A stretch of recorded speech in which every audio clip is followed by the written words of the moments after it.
বন্ধুরা, আমি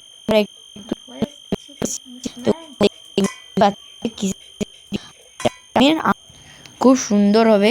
আমি আমার মাকে বায়না ধরেছিলাম যে কাঁচা আমের আমসত্ত্ব খেতে চাই, এবং বাবা ওই সময় কাঁচা আম নিয়ে দেরি না করেই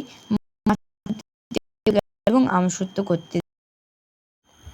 তোমরা বুঝতেই পারলে যে কেমন আমগুলো কুটেছে, এবং আমের মাঝারে যে গাঁটটা থাকে সেই গাঁটটি ফেলেছিল, এবং যাতে না ওই গাঁটটিকে আর কষ্ট, এবং তোমরা এরকম করতে পারো।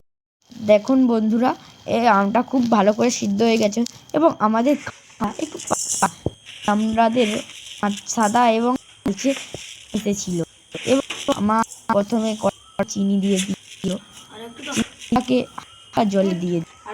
চিনিটা আমাদের বেশি, কারণ আমাদের আম বেশি। যদি আম আরো থাকে তাহলে আরো চিনি লাগবে, এবং যদি মিষ্টি গুড় বা চিনি থাকে সেটা দিয়েও করতে পারো। চিনি জল দিয়ে মেখে আমার মা পুরো লাল করে খুব সুন্দর রং এসেছিল। এই চিনি লালচে রং আছে, আমসত্ত্ব যতই সাদা না কেন সে লালই হবে।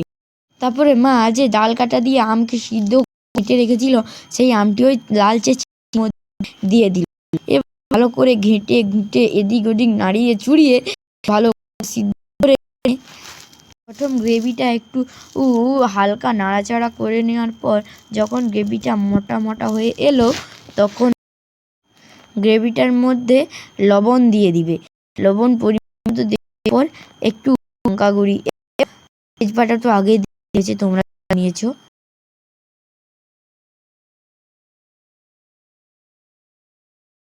লবণ দেওয়ার পর হালকা নাড়াচাড়া করার পর এবার লঙ্কা গুঁড়ি দিয়ে দিল মা।